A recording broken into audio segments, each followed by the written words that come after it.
Salut à toi, on se retrouve pour un nouvel épisode de Relevons le défi et aujourd'hui on va accueillir une grande personnalité bruxelloise de la politique belge, Bernard Clairfailly, qui est ministre de l'Emploi, de la formation professionnelle, il est ministre de la transition numérique et du bien-être animal. Alors j'espère que tu es prêt, cet épisode va être incroyable.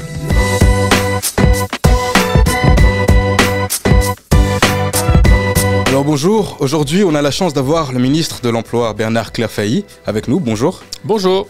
Je suis super content de t'avoir aujourd'hui et j'avais quelques questions préalables avant de commencer et rentrer dans le vif du sujet. Dis-moi, frites ou gaufres? Plutôt frites avec de la mayonnaise. Pourquoi? Parce que c'est bon.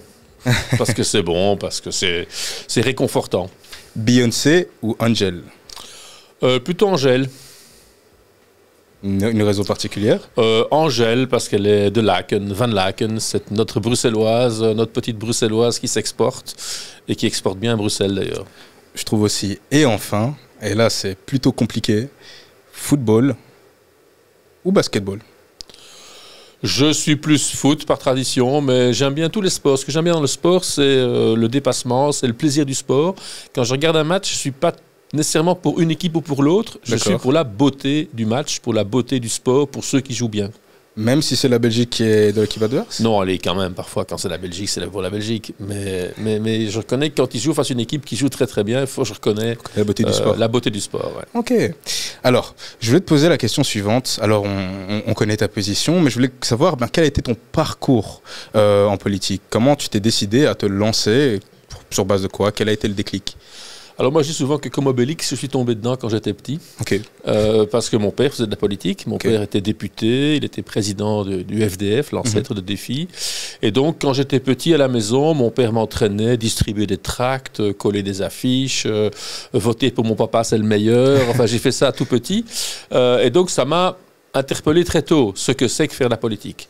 Et puis plus tard, adolescent et jeune étudiant, mon père me parlait de débats politiques, d'enjeux politiques et d'enjeux de l'intérêt général, comment débattre de questions d'intérêt général. Et donc cette petite graine m'est rentrée dans la tête et au fil de mes études, j'ai fait des études d'économie, j'ai toujours été intéressé par l'intérêt général, les questions comme ça. Alors qu'adolescent, je ne voulais surtout pas faire de politique parce que je voyais les contraintes que ça faisait peser sur la vie familiale. Mon père n'était jamais là, il travaillait tout le temps, il est toujours engagé, stressé, fatigué. Je ne surtout pas, jamais la politique. Un peu plus tard, après mes études, débarquant par hasard dans un petit appartement que j'avais trouvé sympathique à Schaerbeek, je me dis mais cette commune est quand même mal gérée, quoi. C'est quand même pas possible. Et donc on est venu me chercher. Parce que mon père faisait de la politique, donc mon nom était connu. Ils sont venus me chercher en me disant hey Bernard, viens militer avec nous, on veut redorer la commune après les années nolles, les années noires de la commune de Schaerbeek. Et comme jeune, intellectuel, universitaire, il me dit allez, 2-3 soirs par semaine, se consacrer à l'intérêt général. Mon petit côté scout, allez, pourquoi pas un petit peu. Et puis j'ai mis le doigt dans l'engrenage. J'ai milité dans la section, puis j'ai été candidat sur la liste, et puis j'étais du conseil communal dans l'opposition, et puis échevin, et puis bourgmestre, et puis député, enfin voilà. Ok. Et je voulais savoir d'ailleurs, quelle a été ta plus belle expérience en politique? Ma plus belle expérience? Alors le moment le plus fabuleux que j'ai connu en politique, c'est quand j'étais à un moment secrétaire d'État au gouvernement fédéral, j'étais adjoint au ministre des Finances, et pour un économiste, c'est un très joli poste, adjoint au ministre des Finances, en charge de la lutte contre la fraude fiscale, la modernisation des finances. Mais on était en 2008, en pleine crise bancaire. Les banques étaient en train de s'effondrer partout. Et la Belgique devait envoyer un représentant à la réunion annuelle du Fonds monétaire international. Et d'habitude, c'est le ministre des Finances qui y va. C'est Didier Reynders qui devait y aller. Mais il était retenu en Belgique. Il m'a dit, Bernard, tu vas aller à ma place. Et donc, j'ai siégé pendant un week-end comme administrateur du Fonds monétaire international sur le siège qu'occupe la Belgique. Et ça, parmi les 24 ministres des Finances du monde, les Américains, les Anglais, les Chinois, etc., je reconnais que c'est un grand moment. En tant qu'économiste, c'est ouf quand même. Exactement. Et en pleine crise bancaire, donc à des plus grands moments de l'histoire économique. Ça devait être quand même pas mal stressant. Ouais. Alors, il y a quelque chose que je voulais te poser comme question. Alors, pour contextualiser, moi, je pense qu'être jeune en politique, c'est surtout vouloir finalement penser le monde tel qu'il devrait être et non s'en contenter tel qu'il est. Et ma question était la suivante. Est-ce que si tu avais un conseil pour les jeunes qui s'engagent aujourd'hui en politique, quel serait-il? Alors d'abord, je donne toujours conseil aux jeunes, soyez vous-même. soyez ce que vous avez envie d'être, mais vous pouvez contribuer aussi à ce que le monde soit comme vous avez envie qu'il soit. Et si vous êtes vous-même, si vous avez des aspirations pour vous-même, mais des aspirations pour le monde, vous pouvez militer en politique pour que le monde aille dans le sens que vous voulez qu'il aille, qu'il soit attentif à des problématiques nouvelles, attentif à des publics particuliers qui sont négligés, ou pour mettre des questionnements particuliers dans la société. Et d'ailleurs, c'est le rôle de la jeunesse. Le temps passe, on attrape des cheveux gris, à un moment je ne serai plus là, on va tous céder la place aux jeunes. Donc aux jeunes de prendre la place, d'amener leurs questionnements sur le monde, sur base de ce qu'ils ont hérité comme situation. Parfois, il y a de bons héritages, parfois il y a des héritages plus difficiles, et de faire évoluer les choses pour que le monde soit encore mieux année après année, parce que faut quand même reconnaître que depuis que l'homme a développé, entre guillemets, la civilisation, il y a des milliers d'années, on vit quand même de mieux en mieux, même s'il reste encore beaucoup de difficultés sur la Terre aujourd'hui. Mais c'est une bonne analyse finalement, parce que, allez, je le vois vraiment comme ça également, c'est-à-dire que ça découle parfois de traumas, d'événements difficiles, parfois d'un constat. On se rend compte que finalement c'est mal géré. On se dit que voilà, il faudrait mieux, ne serait-ce que pour les autres et par la commune, qu'elle soit mieux gérée pour répondre à finalement le rôle du politique qui est d'accroître le bien-être, je trouve, des Belges ou des Schaerbeckois. Et je pense que tu l'as très bien fait au niveau de Schaerbeek. Allez, le narratif est vraiment beau, mais tout le monde n'est peut-être pas animé des mêmes raisons. Et ça, c'est peut-être le côté un peu plus... le côté dommage. Mais c'est vrai que, parce que quand tu le dis, ça a directement évoqué quelque chose en moi. Typiquement, moi, j'ai vécu avec une maman seule. Je suis l'aîné de cette famille-là, donc maman solo. C'était très difficile pour elle. En tant que femme, c'est assez compliqué. Et donc, très vite, j'ai eu un ensemble de responsabilités à prendre. De ce fait, naturellement, je me suis toujours intéressé aux autres et à la volonté, finalement, d'avoir un cadre qui serait le plus propice pour permettre aux uns et aux autres, et notamment à ma famille, et puis après mes amis, puisque c'est une sorte d'habitude que j'ai pris, d'améliorer leur vie sur des éléments concrets. Et j'ai vraiment l'impression, au fur et à mesure que je rencontre des personnes en politique qui font très bien leur job, ça découle très souvent de ça, d'un constat ou d'un traumatisme. On veut changer quelque chose de très concret, et puis... Mais écoute, on a tous une histoire. On a tous une histoire, on a tous vécu des bons moments ou des moments plus difficiles. On a tous des émotions par rapport à des choses qui se passent autour de soi. Et c'est comme ça qu'on construit sa personnalité, ses goûts, ses envies, ses colères et les choses qu'on veut changer. Et donc si on peut transformer ces colères ou au contraire ces attentes en travail positif, on ne doit pas, mais on peut s'engager en politique, on peut s'engager dans l'associatif, on peut s'engager dans le caritatif, on peut s'engager dans l'accompagnement des autres. Il y a plein de super chouettes projets pour se réaliser, mais la politique, c'est aussi une manière de se saisir de l'intérêt général, même si on est mu par quelque chose qui vient de soi, parce qu'on est construit par son histoire, comme je disais, mais si on le transforme de manière positive, s'occuper de l'intérêt général, en y mettant sa vie et ses envies, c'est une manière de s'engager en politique. Et puis il faut qu'il y ait des jeunes en politique, il faut renouveler les choses, il faut que les nouvelles aspirations soient présentes, même si ça prend du temps, c'est compliqué, je sais bien, se faire connaître, apprendre les règles, les rites, les habitudes, créer sa place, c'est comme dans tous les métiers, ça prend du temps, mais je crois qu'aujourd'hui il y a une plus grande attention aux jeunes encore qu'auparavant. Ouais. Et donc c'est vrai que ça va un peu en contradiction avec en général ce qui est scandé, que les jeunes s'engagent moins en politique ou que les jeunes s'intéressent moins à la politique. Je sais pas ce que tu en penses, mais moi je pense pas du tout en fait. Eh bien, moi, je pense que je vais parler comme un vieux combattant. Quand j'étais jeune, on disait déjà ça. Et voilà, on disait aussi, les jeunes font moins que maintenant. C'est aussi parce que quand on est plus âgé, on n'a peut-être pas les mêmes préoccupations que celles des jeunes, donc on ne se parle pas toujours des mêmes choses. Les sujets qu'apportent les jeunes n'intéressent peut-être pas toujours les gens plus âgés, ou les sujets dont parlent les gens plus âgés n'intéressent pas toujours les jeunes. Donc ça, c'est les effets de génération. Et il faut dans une société de la place pour tout le monde. Donc il faut permettre aux jeunes qui arrivent avec de nouvelles problématiques, de nouveaux questionnements, de nouvelles attitudes, de faire leur place dans la société. Mais moi, je vois que la société change. Je vois qu'elle évolue. Et je vois ça. Je vois des sujets nouveaux, qui sont nouveaux pour moi, des nouveaux questionnements. Et ça enrichit la manière dont on voit le monde. Et c'est très bien. Mais complètement. Et puis même en vrai, même la façon de se mobiliser diffère. peut différer. Avant, justement, l'engagement se faisait d'abord dans les partis. Et puis, aujourd'hui, il y a aussi une sorte de e-engagement, e-militantisme, où on s'attarde aussi sur des enjeux plus globaux. C'est ça qui est paradoxal, peut-être, et qui fait qu'il y a ce constat qui a été mis, peut-être à tort. Mais oui, des intérêts à la fois globaux, mais aussi très particuliers. C'est-à-dire que les jeunes ont tendance à s'intéresser à des causes style la responsabilité sociétale des entreprises, ou alors l'environnement. Et en même temps, au lieu d'intégrer une idéologie de manière générale, et donc en fait de manière transversale le mettre un peu partout, transposer partout, et bien là c'est un sujet en particulier qu'ils veulent changer, et ils s'engagent là-dessus en particulier. Oui. C'est aussi parce que les canaux d'information sont différents. C'est aussi parce que moi j'ai le sentiment qu'aujourd'hui le monde est encore plus mondialisé qu'il l'était avant. Et donc on est plus informé ou plus sensible à des questions plus mondiales qui viennent de loin, mais ça nous mobilise. Le sort des femmes en Iran, oui, ça nous mobilise aujourd'hui, alors qu'avant, le sort des femmes en Iran, c'était tellement loin, on avait très peu de reportages, on s'y intéressait peu. Donc tout ça fait que des questions mondiales nous touchent plus. Le changement climatique, pour prendre un exemple, c'est devenu un phénomène mondial. Alors on peut agir un peu ici, mais on a besoin d'agir collectivement au niveau du monde pour trouver des solutions, parce que l'interdépendance de notre situation économique, notre bien-être, dépend tellement de ce qui se passe partout dans le monde. On l'a vu avec la crise du Covid, un problème de santé, tout de suite un problème mondial, et on trouvait des solutions mondiales à ça. Donc voilà, on se mobilise pour des choses différentes, parce que le monde aussi a changé, et que les modes de communication sont très très différents. Moi, à l'époque, on recevait un petit bulletin une fois par mois de l'association à laquelle on participait. Maintenant, on a combien de tweets par minute, et on réagit à des tonnes de choses, et on s'investit beaucoup plus rapidement, on peut mobiliser des gens par réseau social très facilement. Donc voilà, le monde change, et c'est très bien. Qu'est-ce que ce serait ennuyeux s'il ne changeait pas? Eh bien, et on dit aussi souvent que, parce que tu as mentionné le Covid, gouverner c'est prévoir. Et je me rends compte qu'en fait, tu as des compétences ministérielles, d'ailleurs, n'hésite pas à nous les partager, qui sont en fait un véritable atout, dans la mesure où ils permettent véritablement de prévoir le monde de demain, en tout cas répondre à des problématiques qui s'étendent sur du long terme. D'ailleurs, quelles sont-ils encore tes compétences ?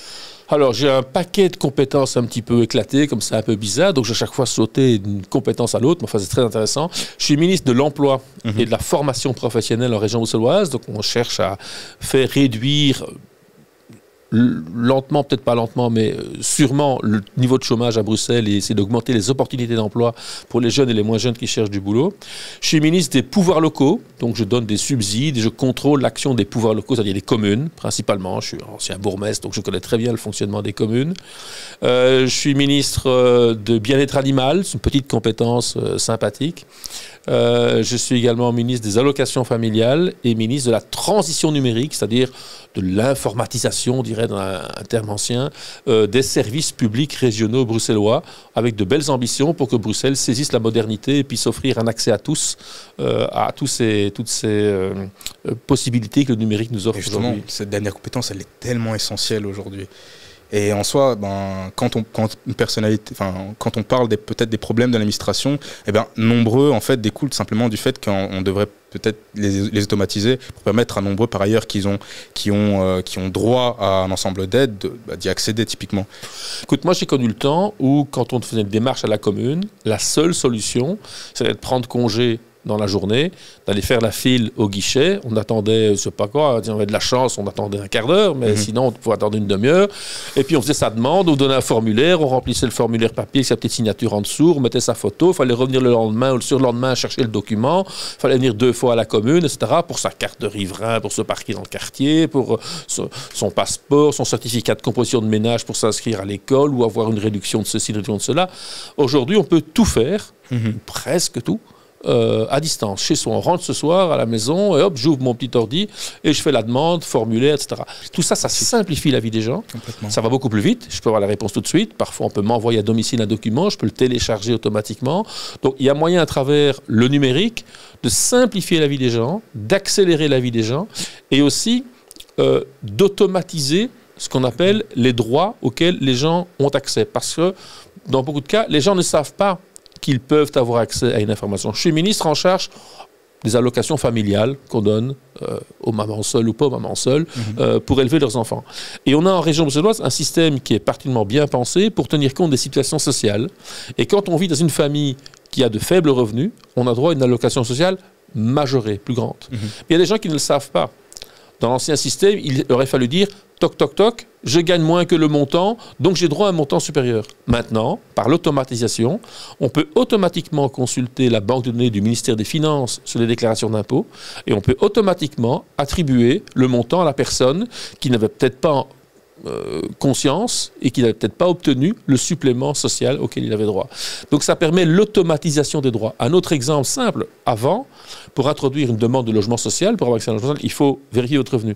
Avant, il fallait prendre la copie de son avertissement extrait de rôle d'impôt pour prouver l'argent. Il suffit de dire maintenant, j'autorise à aller consulter la banque de données du ministère des Finances et automatiquement vous avez moins de paperasse à remplir, ça va beaucoup plus vite. Donc on sait faciliter la vie des gens. Mais évidemment, dans le numérique, tout le monde ne maîtrise pas les compétences. Chez les jeunes, on se débrouille assez spontanément, même si on sait peut-être faire une vidéo ou un tweet, mais on ne sait peut-être pas remplir un formulaire sur Internet ou faire un document complet en Word. Voilà, on a besoin quand même d'un apprentissage. Et puis il y a des personnes qui n'ont pas eu la chance d'avoir l'apprentissage numérique. Je pense aux personnes âgées, je pense aux personnes qui viennent de l'étranger, qui n'ont peut-être pas eu l'apprentissage. Il y a des gens qui ont peur, des gens qui ne se débrouillent pas très bien. Donc il y a ce qu'on appelle, parfois on appelle ça une fracture numérique, j'appelle ça des inégalités numériques. On n'a pas tous les mêmes compétences. Donc on a absolument besoin de rehausser le niveau de compétences numériques dès l'école pour les plus jeunes, mais aussi ce qu'on appelle des espaces publics numériques, donc des petites associations de quartier ou soutenues par les communes ou associatifs, qui donnent des cours d'apprentissage au numérique de base pour des personnes âgées ou des personnes qui ne maîtrisent pas ces compétences. Et nous finançons un réseau d'espaces publics numériques en région bruxelloise pour monter en gamme le niveau de compétences numériques des citoyens. Ok, et en effet, je pense que c'est concrètement le meilleur moyen pour améliorer aussi le bien-être finalement des Bruxellois que d'investir là-dedans. Et justement, comment toi tu fais pour rendre ça plus accessible, le numérique aux personnes âgées, mais également parce que tu l'as mentionné, chez les jeunes, on a cette tendance à croire qu'on est paré à tout du point de vue parce qu'on est né dedans. Mais constat émis, il y avait, il y a encore quelques années, en fait, on devait la procédure pour obtenir, par exemple, une bourse. Je sais que je devais aider des étudiants là-dedans à l'université. Elle était quand même un peu laborieuse. Et encore, j'ose pas imaginer comment elle était il y a quelques décennies, mais l'ULB. Mauvaise pub, sorry. Mais en tout cas, l'ULB, sur la Fédération de Bruxelles, il fallait remplir, et la procédure elle était laborieuse. Et finalement, depuis l'année passée, il me semble, j'avais dû réaider quelqu'un d'autre à obtenir cette bourse. Et la procédure, elle allait juste toute seule. Et parce que tout simplement, maintenant, on intègre, plus de personnes aussi ont It's Me. Instant pub encore une fois, mais It's Me, tout simplement, ça simplifie la vie des gens. Ça simplifie totalement la vie des gens. Donc, le numérique, il est partout. Aujourd'hui, on peut commander une pizza, on peut réserver sa chambre d'hôtel ou son billet d'avion ou son billet de train, partir en vacances. On peut acheter un bouquin qui est livré à la maison. On peut payer à la banque avec simplement les deux smartphones qui se parlent automatiquement. Donc, on sait faire et commander tous les documents administratifs, payer ses impôts. Tout ça existe en numérique, pratiquement tout. Donc moi, ce que je veux à Bruxelles, en tout cas pour les services publics, je ne suis pas compétent pour les services privés, ce que font les banques ou quoi, qui le font parfois avec une logique purement commerciale et qui ne pensent pas à s'adresser à tous les publics. Moi, ce que je veux, c'est dans le service public de la région bruxelloise et des communes, on est ce que j'appelle d'abord l'universalité de l'accès en numérique. Pour tous ceux qui trouvent que le numérique est pratique, il faut qu'ils aient accès à toutes les démarches. Okay. Je pense à des gens qui ne savent pas se déplacer, qui ne savent pas toujours aller à l'administration sur place. Donc, il faut que toutes les démarches existent en numérique. Deuxièmement, il faut que les administrations qui développent le numérique, elles le font déjà, pour beaucoup de choses, on a pris des exemples. Il faut qu'elles ne fassent pas seulement en donnant le dossier à un informaticien spécialisé qui vous fait le site le plus parfait pour un informaticien, mais pour quelqu'un qui ne se débrouille pas vraiment, qui n'est pas pensé pour ceux qui ne connaissent pas tout à fait bien. Donc il faut que le numérique soit inclusif. Il faut qu'il pense aux personnes qui ne maîtrisent pas tout. Donc il faut que l'expérience de l'usager soit pensée en fonction des usagers que l'on a. Donc il faut qu'il soit pensé pour être inclusif. Et il faut qu'il y ait une aide, un accompagnement dans la manière dont on développe les services, les applications numériques de l'administration publique. Il faut aussi que ce soit accessible pour les personnes qui portent un handicap. Les personnes qui ont des problèmes de vue, d'audition. Et donc, il faut que le caractère soit assez grand. Il faut soit pensé dès la conception. Et enfin, il faut être sûr que tout le monde n'a pas accès au numérique, donc il faut bien indiquer dans le process numérique qu'on peut évidemment encore se présenter au guichet ou téléphoner à quelqu'un pour avoir un contact humain direct. Tout ça, je veux le mettre dans une ordonnance, un texte de loi à Bruxelles qui s'appelle Bruxelles numérique, de numérique universel, mais inclusif, accessible et avec toujours des alternatives ou les solutions traditionnelles qui sont toujours présentes pour ceux qui en ont besoin. Ok, le temps d'adaptation, j'imagine. Et parlons numérique, et tu es ministre de l'Emploi également, est-ce que le numérique, finalement, aujourd'hui, c'est une véritable compétence à acquérir pour tout jeune qui voudrait demain intégrer le marché de l'emploi? Alors, tous, je ne dirais pas, mais il y a tellement d'emplois aujourd'hui, on a besoin de compétences de base. Même est-ce que le numérique en fait partie, pourrait en faire partir à l'avenir? Alors, pas encore, justement. Donc, moi, je voudrais... on a beaucoup de chercheurs d'emploi inscrits chez Acteris, 88 000 encore maintenant, même si le taux de chômage a baissé de 20% à près de 11% maintenant, et il continue à baisser, on va continuer dans cette direction-là, le chômage des jeunes continue à diminuer, mais il reste le problème que beaucoup de nos chercheurs d'emploi n'ont pas un niveau de compétence très élevé. Soit parce qu'ils ont quitté l'école un peu trop tôt, soyons clairs, ils ont eu des parcours scolaires qui ne les ont pas amenés à valoriser leur talent à travers un diplôme ou à travers une formation, soit parce qu'ils viennent de l'étranger et que là aussi, ils n'ont peut-être pas eu un parcours scolaire ou de formation complet, ou alors qu'ils ont un diplôme de l'étranger mais qui n'a pas d'équivalence, de reconnaissance en Belgique parce qu'on ne sait pas très bien ce que vaut ce diplôme d'une école au Soudan ou en Afghanistan. Et donc, le niveau de compétence de nos chercheurs d'emploi n'est pas toujours à la hauteur des très hautes exigences du marché de l'emploi en région bruxelloise, qui est le marché de l'emploi le plus concurrentiel, le plus exigeant, avec les rémunérations les plus élevées d'ailleurs, puisque la région bruxelloise, c'est la région capitale avec beaucoup d'emplois exigeants.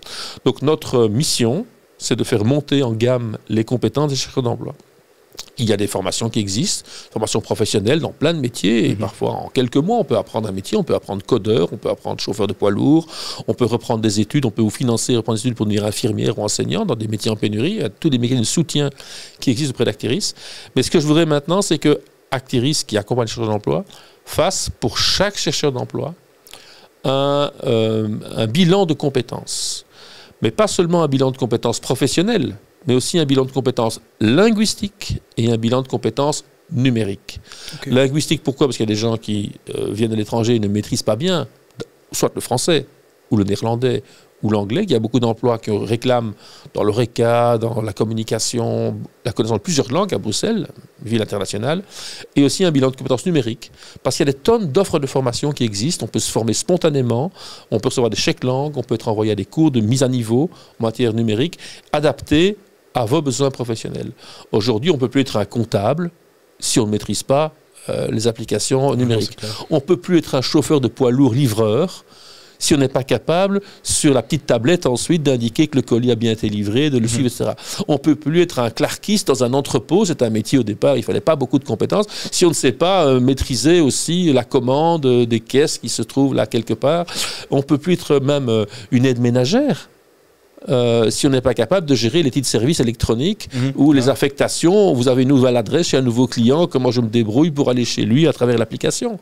Donc dans pratiquement tous les métiers aujourd'hui, on a besoin de développer les compétences numériques et avec Acteris, on va le faire. Ok, mais c'est vrai. En fait, le numérique accompagne les changements opérés au sein de la société et donc opérés aussi au niveau des emplois. Et finalement, notre rôle, et ça c'est un truc que j'aime bien au sein de notre parti, du moins au sein de la philosophie de celle-ci, c'est la volonté d'armer les citoyens à pouvoir à la fin jouir de cette liberté. C'est ça le libéralisme social. En général, c'est compliqué de le définir, mais très concrètement, c'est ça. Oui. Moi, ce que je dis, c'est que tous les citoyens, tous les citoyens, tout le monde est différent, tout le monde a une histoire différente, mais tout le monde a des talents. Et le rôle de l'école et puis le rôle de la société, c'est de faire émerger les talents qu'on a. Alors, on n'a pas tous les mêmes talents. Il y en a qui sont doués pour les mathématiques, qui sont très rigoureux.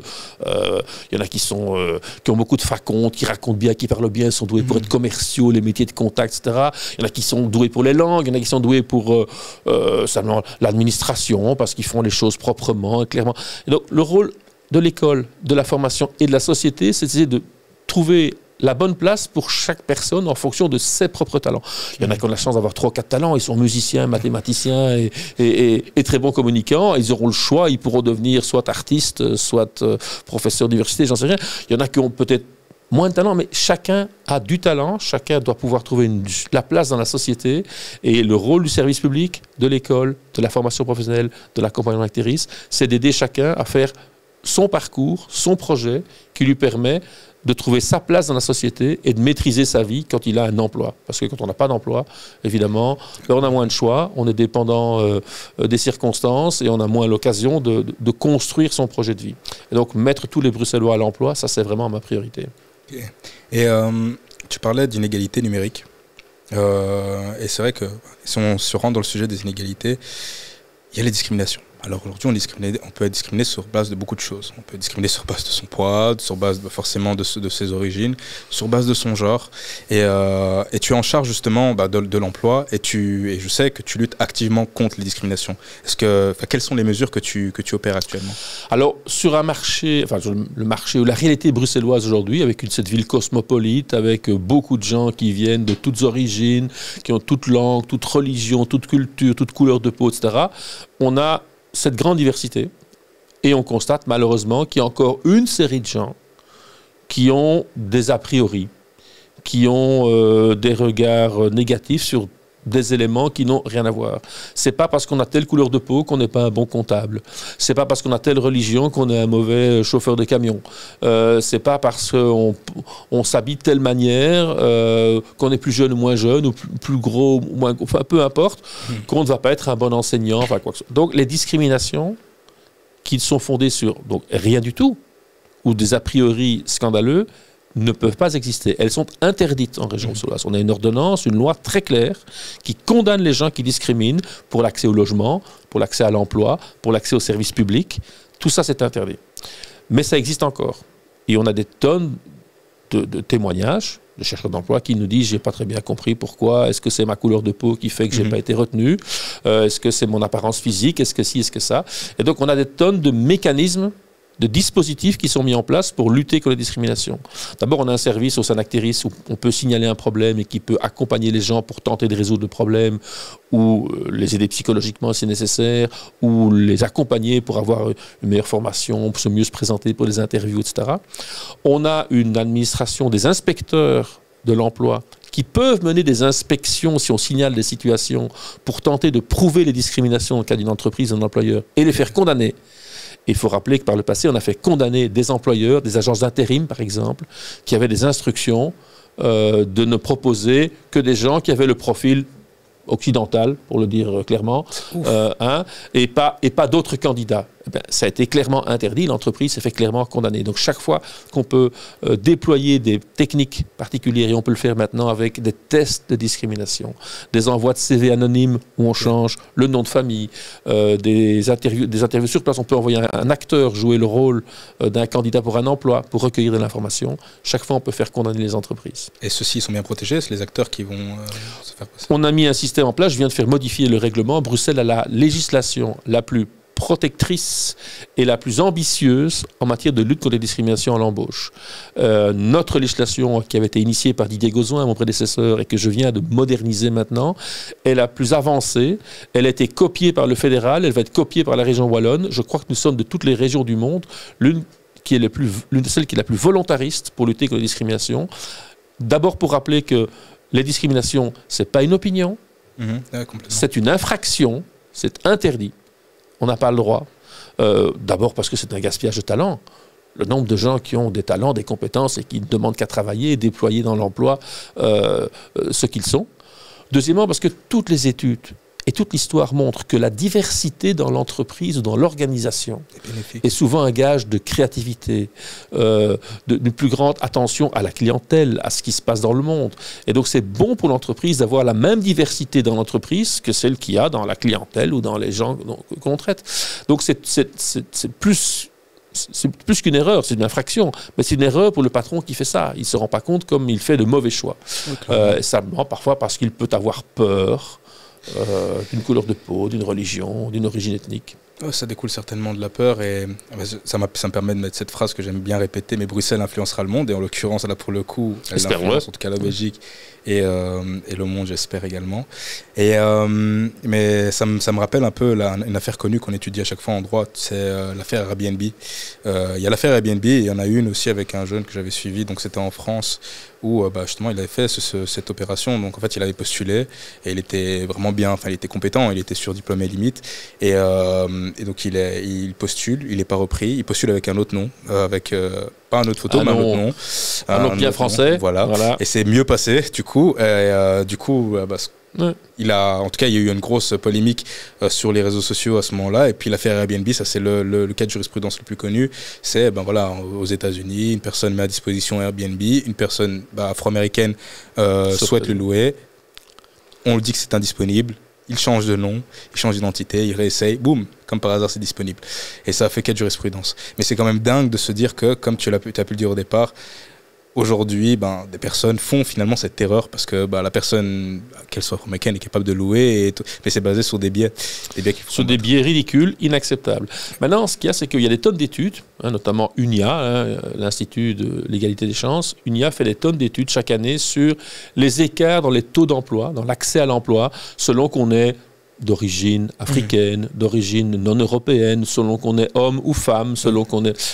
Et là, il y a des écarts très importants qui mesure qu'il y a ce qu'on appelle une discrimination systémique dans la société. Et la Belgique, d'ailleurs, est un des pays occidentaux, on fait tous des erreurs, un des pays occidentaux, où l'écart, le taux d'emploi des personnes d'origine non européenne est le plus grand par rapport aux personnes d'origine belge. Bien plus encore qu'en France, qu'en Allemagne, etc. Et donc, ça nous montre qu'il y a un vrai problème. Maintenant, il faut se dire aussi que cet écart d'emploi ne trouve pas sa source uniquement dans la discrimination. Une partie importante de cet écart, c'est aussi parce que le niveau de formation n'a pas été à la hauteur des espérances du marché de l'emploi.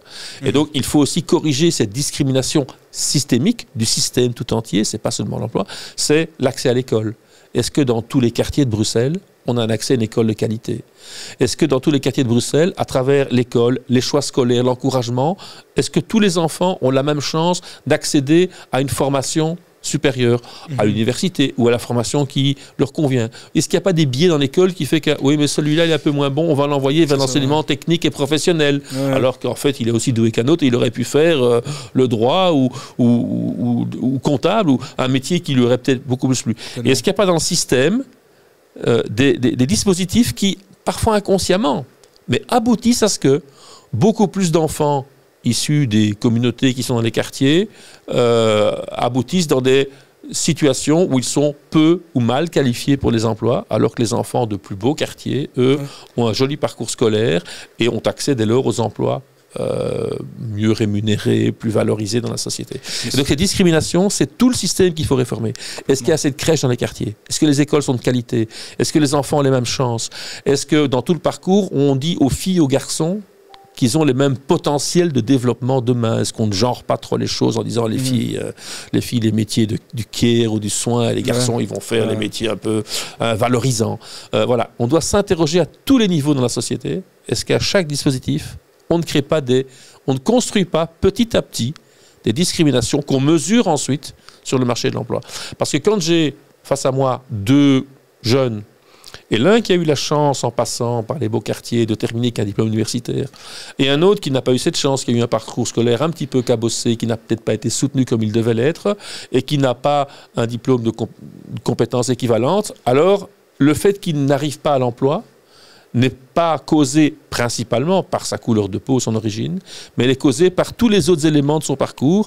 Et nous devons alors le remotiver, lui redonner une chance de déployer ses talents à travers une formation pour trouver un emploi qui lui plaît. Ce sont des questionnements fondamentaux. En fait, il me semble que c'est selon les Brussels Studies, il y a ce constat finalement que même si, indépendamment de ce dont on a l'impression quand on a vécu à Bruxelles, on se dit mais on vit tous, on met dans les mêmes quartiers, on se croise tous, on fait tous, il y a un accès à l'université plus aisé, disons-le comme ça, et que donc finalement chacun dispose entre les mêmes chances. Les Brussels Studies ont été clairs, il y a une proximité certes à Bruxelles, parce que Bruxelles en termes de taille est petite, mais on ne loge pas les mêmes endroits, on n'a pas les mêmes chances, on ne fréquente pas les mêmes lieux, et donc tout ça amène forcément un parcours qui sera différent. Et justement, je me demandais, à côté d'éléments qu'il faut encore creuser et qui sont finalement, comme tu l'as dit plus tôt, des éléments qui permettront de combattre concrètement et efficacement les discriminations à l'emploi et les écarts les écarts qu'il y a pour l'intégration sur le marché de l'emploi. Il y a aussi des questionnements à émettre, parce que là je pars de ma communauté, donc je suis à moitié congolais, et je pense, corrige-moi si je fais une erreur, mais qu'on est sur le marché de l'emploi, en tout cas, on est certainement dans les plus discriminés. Et je remarque qu'il y a beaucoup de diplômés, typiquement congolais. Il y a cette culture un peu de diplôme, mais parfois de diplôme pour le diplôme.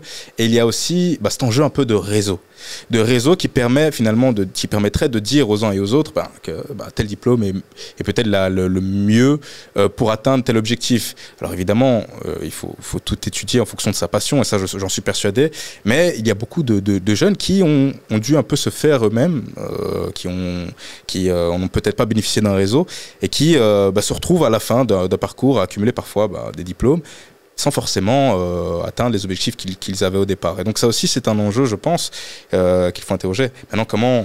Tout à fait. Donc tu as entièrement raison. Donc quand on regarde les phénomènes de discrimination sur le marché de l'emploi, la catégorie qui souffre le plus de discrimination, c'est les personnes qui portent un handicap. Okay. Aussi parce que le handicap est spécifique à chaque personne et que la réponse à trouver est souvent plus spécifique et plus compliquée à trouver. Et donc nous allons travailler pour essayer d'améliorer les mécanismes de soutien à la mise à l'emploi des personnes qui portent un handicap, pour soutenir les employeurs qui font le pari d'en prendre, parce qu'il y a parfois aussi de très beaux exemples. Il y a par exemple des gens qui ont un syndrome d'autisme. C'est très compliqué de dialoguer avec eux, etc., de les insérer dans une équipe. Pourtant, les personnes qui souffrent d'autisme ont une rigueur au travail et une détermination au travail qui dépassent tous les autres travailleurs. Et donc, quand on cadre bien leur mission au travail, on sait les mettre à l'emploi, et les employeurs sont hyper satisfaits de leur travail, et eux-mêmes se sont très satisfaits et se révèlent à travers le travail. Ce n'est pas le cas pour toute forme de handicap, mais donc on peut trouver des solutions. La deuxième catégorie qui est la plus discriminée, c'est les personnes qui sont d'origine subsaharienne, comme on dit la catégorie statistique, qui sont de peau noire, pour faire simple. Et ceux-là sont encore beaucoup discriminés aujourd'hui, beaucoup plus que les personnes d'origine nord-africaine ou de Turquie ou d'Albanie, etc. Et ça, c'est un vrai problème. Un vrai problème. Curieusement, les hommes d'origine subsaharienne sont plus discriminés que ne sont les femmes d'origine subsaharienne. Okay. Et il arrive chez une partie de cette catégorie de population, justement, une course au diplôme. Oui. À force de ne pas avoir trouvé d'emploi, ils ont le réflexe, qui est le bon réflexe, de dire je vais améliorer ma présentation, je vais faire un diplôme en langue en plus. Mais alors ils se surdiplôment. Ouais. Et à la fin, ils aboutissent à être tellement surdiplômés que, à nouveau, l'employeur dit non, mais il a trop de diplômes, je ne vais pas l'engager parce qu'il a trop de diplômes. Voilà. Toute la base, ça résulte de discrimination sur la couleur de peau qui est inacceptable. Je n'ai jamais trouvé aucune étude qui m'indique que la couleur de peau modifiait la capacité de quelqu'un à travailler et à trouver sa place dans la société. Et donc, on doit mettre en avant tous les modèles positifs que l'on a, et il y a des tonnes de modèles positifs de gens de couleurs de peau différentes, qui portent un handicap ou autres, qui ont fait de superbes carrières, qui se réalisent très bien et qui sont devenus des grands personnages, hommes ou femmes, de l'histoire. Et donc, il faut casser ces biais discriminatoires et soutenir tous ceux qui, aujourd'hui, souffrent de discrimination pour leur donner une chance égale de trouver un emploi. Ouais. Et aussi, peut-être, je me dis, pour la question du réseau, toujours développer des structures, je ne sais pas, pour entre même mettre à disposition les personnes qui ont réussi pour pouvoir partager un peu des bonnes pratiques avec des jeunes. C'est un truc qu'on a voulu faire avec des jeunes à un moment donné et qu'on a commencé à faire. C'était vraiment, c'était un meet and ting, on appelait ça comme ça, mais on l'avait fait avec des entrepreneurs. Donc justement, on prend des entrepreneurs de tout horizon qui venaient expliquer leur parcours.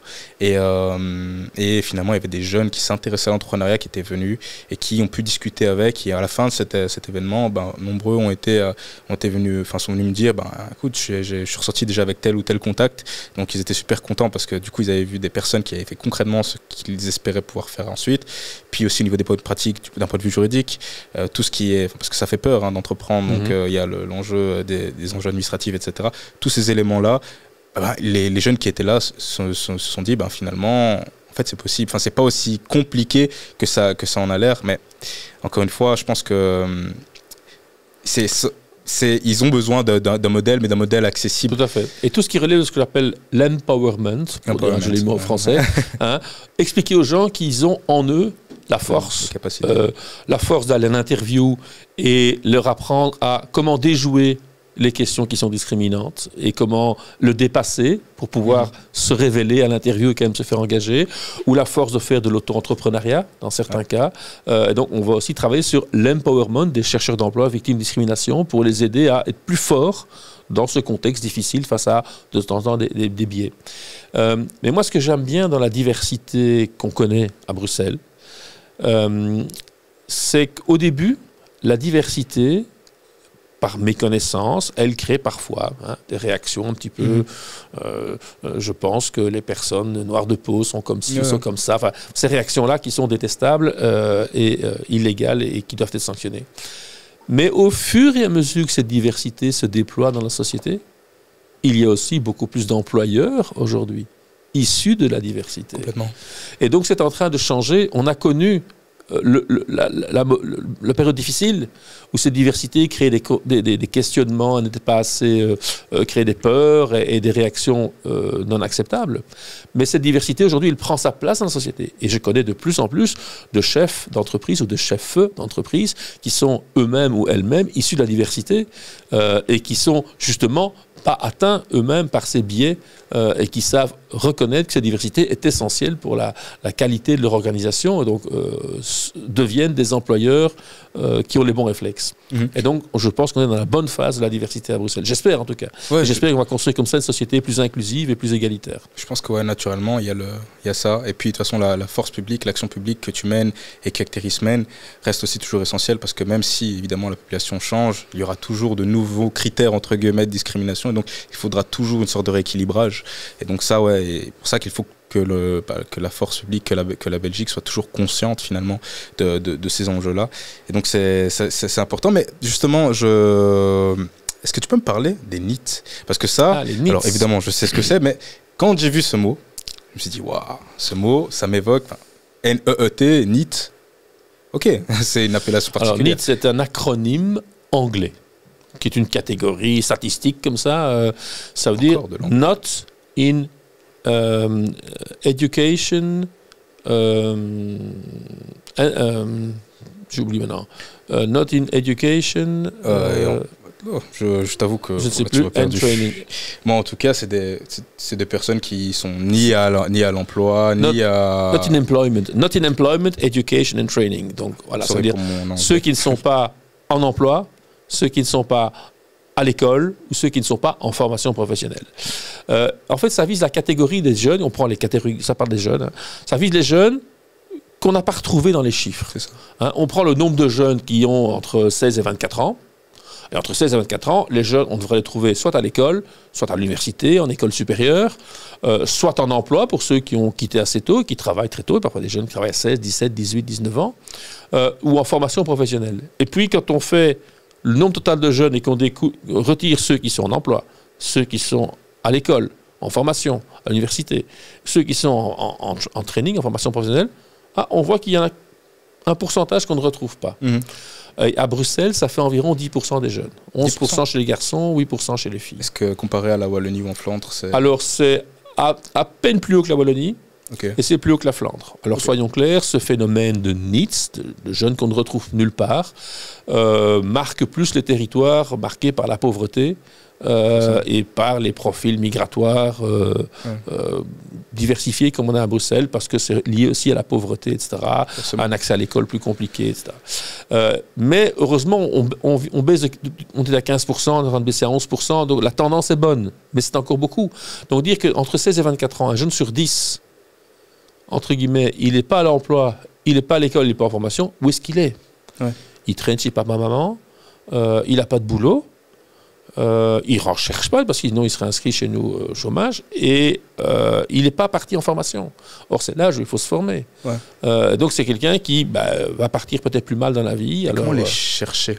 Comment finalement faire diminuer ce taux? Alors, on a des programmes en région d'un ensemble de dispositifs pour essayer d'adresser ce phénomène.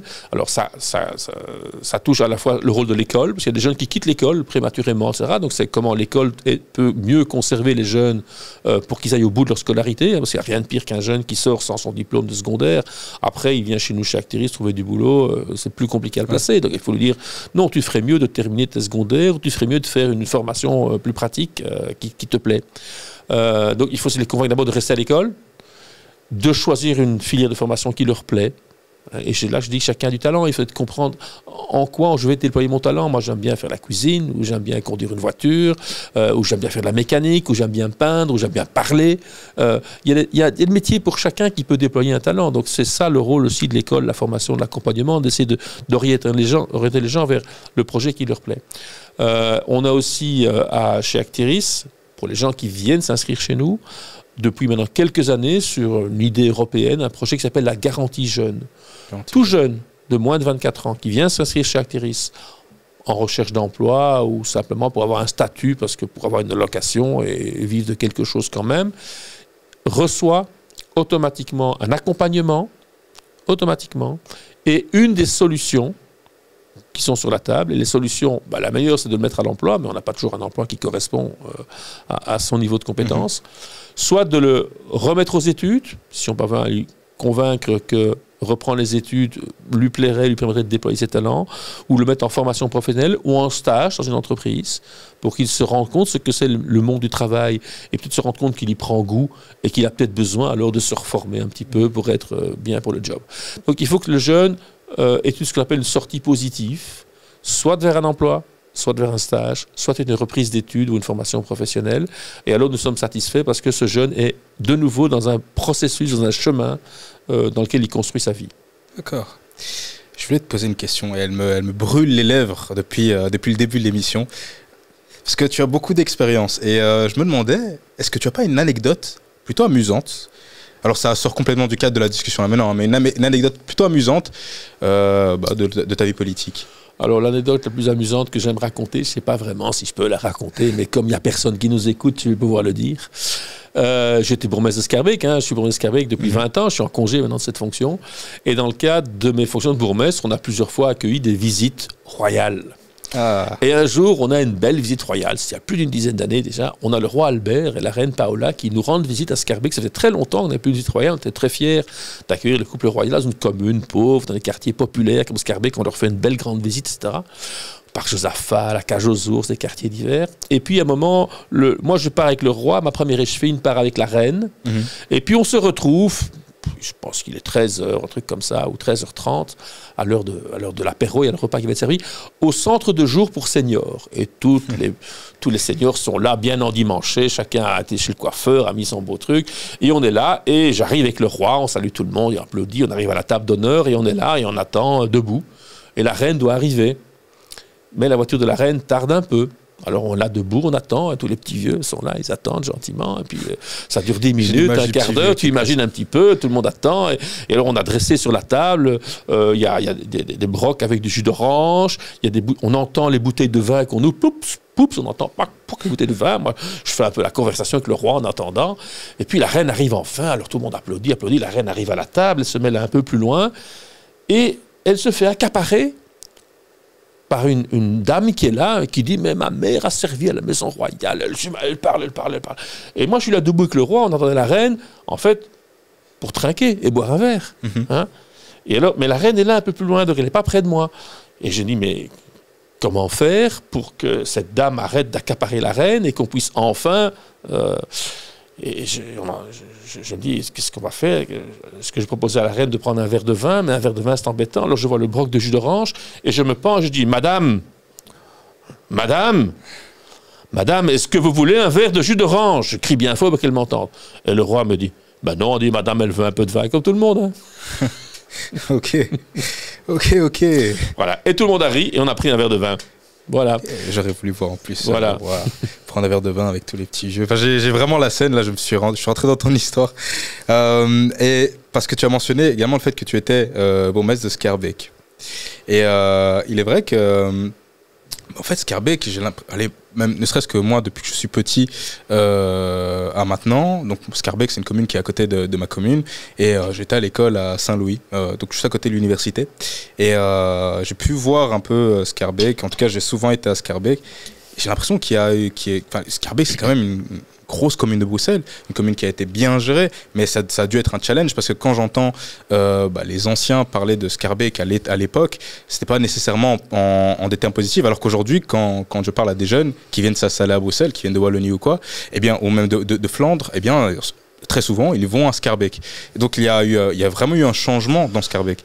Moi, je me suis engagé en politique parce que, par hasard, à un moment, je suis arrivé à Schaerbeek et j'ai vu que cette commune était mal gérée. Moi, je trouvais que c'était mal géré, qu'il y avait un potentiel remarquable et il y avait une gestion finissante d'une équipe un petit peu raciste qui avait commencé à dire on s'occupe des électeurs belges, mais les quartiers populaires où il y a des populations immigrées qui ne payent pas d'impôts, on s'en occupe pas. Et tout dégringolait, tout allait à volo dans cette commune. Donc moi, ce qui m'a fait rentrer en politique, c'est de se dire, comme intellectuel, passer quelques soirées par semaine à s'occuper de ça, conseil communal, je veux bien. Et puis j'ai mis le doigt dans l'engrenage, je suis parti. Mais ma plus grande fierté de fait, c'est que Schaerbeek, qui était une commune très mal considérée, où les gens ne venaient plus habiter que par défaut, parce qu'ils n'avaient pas trouvé ce qu'ils voulaient, alors finalement ils venaient quand même à Schaerbeek, une commune qui avait une image détestable. Et aujourd'hui, 20 ans après, alors je n'ai pas fait ça tout seul, hein, mais 20 ans après, c'est une commune aujourd'hui agréable, attractive. On a plein de jeunes ménages qui reviennent, des gens qui viennent par choix, ils veulent habiter Schaerbeek. Le parc Josaphat, qui était un coupe-gorge, est réanimé, il est noir de monde tous les week-ends. Tous les publics se mélangent. Toute la diversité de Schaerbeek se mélange. J'ai connu une période où il y avait des tensions entre les Belges et les non-Belges. Maintenant, les gens prennent le même trottoir, ils vont boire un verre au même établissement, ils partagent le parc Josaphat, et dans les écoles sont mélangés. Ce mélange fonctionne. Alors, je ne dis pas que les gens sont encore tous les plus grands amis. Il y a encore des phénomènes communautaires qui fait que tout le monde s'associe un petit peu par son origine, par son groupe d'amis, etc. Donc, il n'y a pas encore des mariages mixtes dans tous les sens, mais il y a déjà un vivre ensemble qui fonctionne bien. Donc c'est le sujet dont je suis le plus fier. Et le mandat de bourgmestre, le mandat de mandataire local, ça c'est le plus beau mandat en politique parce qu'on est proche des gens, on est proche des problèmes, on peut agir directement dessus.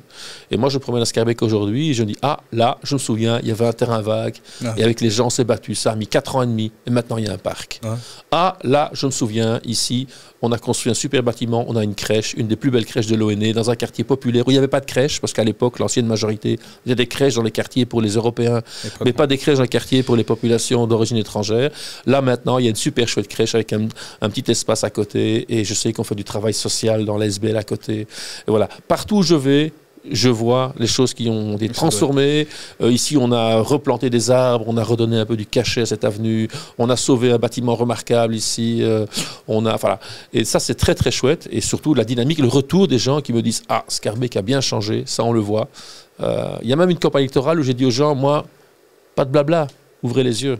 Vous regardez. » Pas besoin de vous dire qui je suis, regardez ce qu'on a fait. Et si vous voulez que ça continue, vous savez pour qui voter.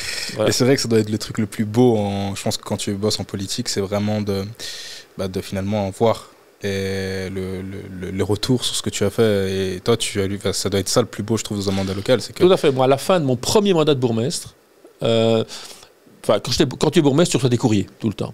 Et alors j'avais des amis qui travaillaient dans la com et dans la publicité, ils me disent mais quand tu as un courrier d'un client qui se plaint, etc., tu sais que pour un courrier qui se plaint, tu as 25 personnes derrière mais qui n'ont pas pris le temps d'écrire, quoi. Et donc j'avais des courriers de se plaindre parce que là il fait ça, là ceci, l'éclairage public, la police passe pas, etc.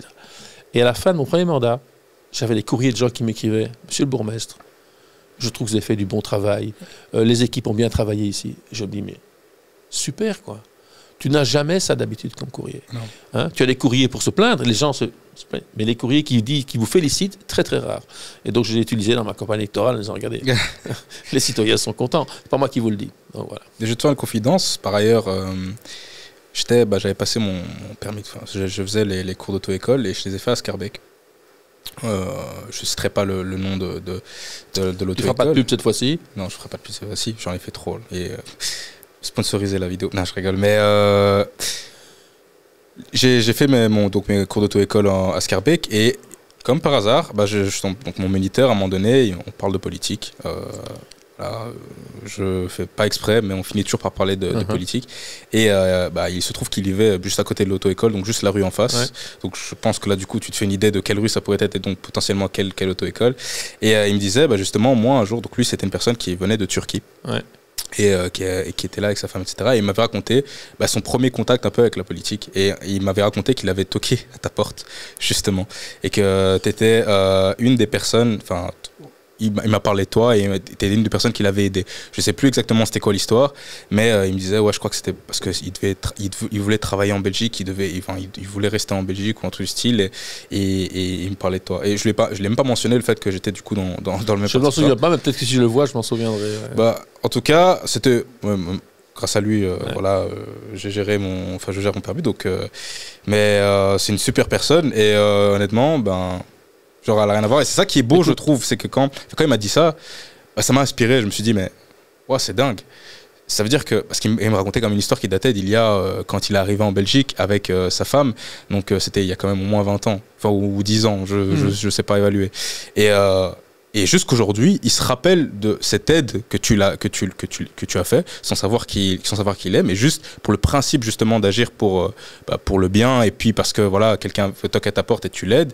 Et lui, ce petit geste, il s'en rappellera toute sa vie. Et ça, c'est un truc, tu te dis, mais waouh, en fait, c'est ça la politique. Ça, c'est ça qui est gai. Donc, j'aime autant avoir des situations comme ça ou des histoires comme ça qu'on me raconte. Ça fait plaisir. Alors, malheureusement, j'ai pas la baguette magique. Je sais pas donner un emploi ou trouver un emploi à tout le monde. Mais ce qu'on veut à la commune, c'est accueillir tout le monde sur pied d'égalité. Pendant longtemps, on a eu une politique de discrimination, Schaerbeek. Accueillir tout le monde sur pied d'égalité. Accorder à tous les mêmes droits, mais les mêmes devoirs. Hein. Tous les citoyens ont tous les mêmes droits, mais ils ont les mêmes obligations légales à la société, ça c'est logique. Ouais. Et si tu traites les gens comme ça, ils voient qu'ils sont traités avec justice, avec attention.